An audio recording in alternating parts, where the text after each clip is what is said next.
ಭಾರತದಲ್ಲಿ ಅತಿ ಹೆಚ್ಚು ದೇವಾಲಯಗಳಿರುವ ರಾಜ್ಯವೆಂದರೆ ತಮಿಳುನಾಡು.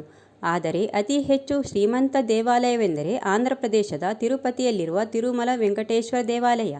ತಿರುಪತಿಯ ಬಳಿ ಇರುವ ತಿರುಮಲ ಬೆಟ್ಟದ ತುದಿಯಲ್ಲಿರುವ ಈ ದೇವಸ್ಥಾನ ಒಂದು ಅತ್ಯಂತ ಪ್ರಾಚೀನ ದೇವಾಲಯವಾಗಿದ್ದು, ಹೆಚ್ಚಿನ ಸಂಖ್ಯೆಯಲ್ಲಿ ಭಕ್ತರನ್ನು ಆಕರ್ಷಿಸುವ ಮತ್ತು ಭಾರತದಲ್ಲಿಯೇ ಅತಿ ಹೆಚ್ಚು ದೇಣಿಗೆಯನ್ನು ದಾನರೂಪದಲ್ಲಿ ಸ್ವೀಕರಿಸುವ ದೇವಾಲಯವಾಗಿದೆ. ತಿರುಮಲ ಪ್ರದೇಶದಲ್ಲಿರುವ ಒಟ್ಟು 7 ಬೆಟ್ಟಗಳಲ್ಲಿ ಒಂದಾದ ವೆಂಕಟಾದ್ರಿ ಬೆಟ್ಟದ ಮೇಲೆ ಈ ದೇವಸ್ಥಾನವಿರುವ ಕಾರಣಕ್ಕೆ ಇದಕ್ಕೆ 7 ಬೆಟ್ಟಗಳ ದೇವಸ್ಥಾನ ಎಂಬ ಅನ್ವರ್ಥನಾಮವೂ ಬಂದಿದೆ. ವೆಂಕಟೇಶ್ವರನಿಗೆ ವೆಂಕಟಾಚಲಪತಿ, ಶ್ರೀನಿವಾಸ, ಬಾಲಾಜಿ, ತಿರುಪತಿ, ತಿಮ್ಮಪ್ಪ ಎಂಬ ಇತರ ಹೆಸರುಗಳೂ ಇವೆ.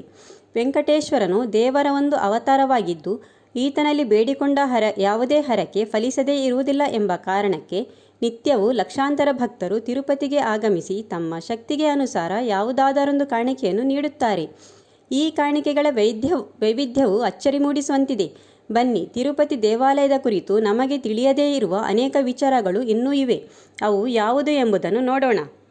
ಬಾಲಾಜಿಗೆ ನೈವೇದ್ಯವಾಗಿ ಅರ್ಪಿಸಲು ಬಳಸಲಾಗುವ ಹಾಲು, ಹೂವು, ಬೆಣ್ಣೆ, ತುಪ್ಪ ಮೊದಲಾದವುಗಳನ್ನು ತಿರುಮಲದಿಂದ 23 ಕಿಲೋಮೀಟರ್ ದೂರವಿರುವ ಗ್ರಾಮವೊಂದರಿಂದ ಶತಮಾನಗಳಿಂದ ತರಲಾಗುತ್ತಿದೆ. ಈ ಗ್ರಾಮದಿಂದ ಬಿಟ್ಟರೆ ಬೇರೆ ಯಾವುದೇ ಮನೆಯ ಸಾಮಗ್ರಿಯನ್ನು ಬಳಸಿಕೊಳ್ಳಲಾಗುವುದಿಲ್ಲ. ಸ್ವಾರಸ್ಯವೆಂದರೆ ಈ ಗ್ರಾಮಕ್ಕೆ ಆ ಗ್ರಾಮದ ನಿವಾಸಿಗಳನ್ನು ಬಿಟ್ಟು ಬೇರೆ ಯಾರಿಗೂ ಪ್ರವೇಶವೇ ಇಲ್ಲ. ಈ ಗ್ರಾಮಸ್ಥರೆಲ್ಲ ಇಂದಿಗೂ ಆ ಕಾಲದ ಕಟ್ಟುಪಾಡುಗಳನ್ನು ಕಟ್ಟುನಿಟ್ಟಾಗಿ ಆಚರಿಸಿಕೊಂಡು ಬರುತ್ತಿದ್ದಾರೆ. ಇನ್ನೊಂದು ವಿಶೇಷವೆಂದರೆ ಈ ಗ್ರಾಮಸ್ಥರು ಸೊಂಟದಿಂದ ಮೇಲೆ ವಸ್ತ್ರವನ್ನು ತೊಡುವುದಿಲ್ಲ. ಮೂರ್ತಿಯನ್ನು ಪ್ರತಿದಿನವೂ ಹೊಸ ಮತ್ತು ಪವಿತ್ರ ಧೋತಿ ಮತ್ತು ಸೀರೆಗಳಿಂದ ಅಲಂಕರಿಸಲಾಗುತ್ತದೆ. ಮರುದಿನ ಹೊಸ ಬಟ್ಟೆಯನ್ನು ತೊಡಿಸುವಾಗ ನಿವಾರಿಸಿದ ನಿನ್ನೆಯ ಉಡುಪುಗಳನ್ನು ಪವಿತ್ರ ಎಂದು ಭಾವಿಸಲಾಗುತ್ತದೆ ಹಾಗೂ ಇವುಗಳನ್ನು ವಿಶೇಷ ಪೂಜೆ ಸಲ್ಲಿಸಿದ ನೂತನ ದಂಪತಿಗಳಿಗೆ ಅರ್ಪಿಸಲಾಗುತ್ತದೆ. ಇದರಿಂದ ಅವರ ದಾಂಪತ್ಯ ಜೀವನ ಸಾವಿನವರೆಗೂ ಸುಖಕರವಾಗಿರುತ್ತದೆ ಎಂದು ಭಕ್ತರು ನಂಬುತ್ತಾರೆ. ಪ್ರತಿ ಗುರುವಾರದಂದು ನಡೆಯುವ ನಿಜರೂಪ ದರ್ಶನಂ ಕಾರ್ಯಕ್ರಮದಲ್ಲಿ ಸ್ವಾಮಿಯ ವಿಗ್ರಹವನ್ನು ಬಿಳಿಯ ಮರದ ಕೊರಡನ್ನು ತೇದಿದ ಲೇಪನದಿಂದ ಅಲಂಕರಿಸಲಾಗುತ್ತದೆ. ಕಾರ್ಯಕ್ರಮದ ಬಳಿಕ ಒಣಗಿದ ಈ ಲೇಪನವನ್ನು ಸಿಪ್ಪೆಯಂತೆ ತೆಗೆದು ನಿವಾರಿಸಿದಾಗ ಒಳಭಾಗದಲ್ಲಿ ಲಕ್ಷ್ಮೀದೇವಿಯ ಚಿತ್ರದ ಬಿಂಬವಿರುವುದು ಗೋಚರಿಸುತ್ತದೆ. ಈ ಚಿತ್ರವನ್ನು ಬಳಿಕ ದೇವಾಲಯದ ಅಧಿಕಾರಿಗಳು ಮಾರಾಟ ಮಾಡುತ್ತಾರೆ. ಗರ್ಭಗುಡಿಯಲ್ಲಿ ದೇವರ ಪೂಜೆಗಾಗಿ ಬಳಸಲ್ಪಡುವ ಹೂವುಗಳನ್ನು ಅಲ್ಲಿಂದ ಹೊರತರುವ ಮಾತೇ ಇಲ್ಲ.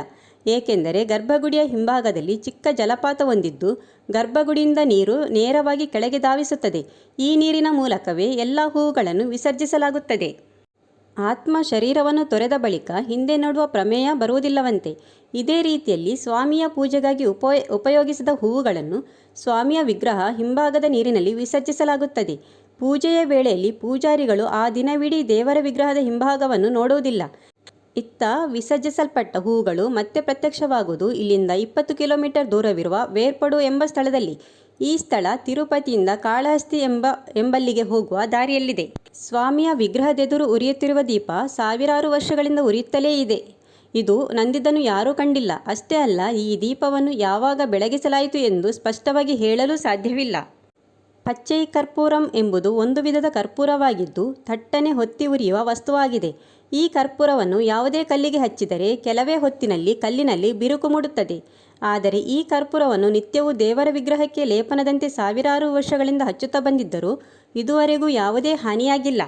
ಪ್ರತಿದಿನ ಸುಮಾರು 1.5 ಲಕ್ಷದಷ್ಟು ಲಡ್ಡುಗಳು ತಯಾರಿಸುತ್ತಾರೆ. ಪ್ರತಿದಿನ ಈ ದೇವಸ್ಥಾನದಲ್ಲಿ 1.5 ಲಕ್ಷದಷ್ಟು ಲಡ್ಡುಗಳು ತಯಾರಾಗಿ ಭಕ್ತರಿಗೆ ವಿತರಿಸಲ್ಪಡುತ್ತವೆ. ಅಂದರೆ ಪ್ರತಿದಿನ ಈ ದೇವಸ್ಥಾನಕ್ಕೆ ಭೇಟಿ ನೀಡುವ ಸರಿಸುಮಾರು 50,000ದಷ್ಟು ಭಕ್ತರು ಸರಾಸರಿ 3 ಲಾಡುಗಳನ್ನು ಕೊಂಡೊಯ್ಯುತ್ತಾರೆ. ಅದರಲ್ಲಿ 1 ಲಾಡು ಪೂಜೆಯ ಪ್ರಸಾದದ ರೂಪದಲ್ಲಿ ಉಚಿತವಾಗಿರುತ್ತದೆ.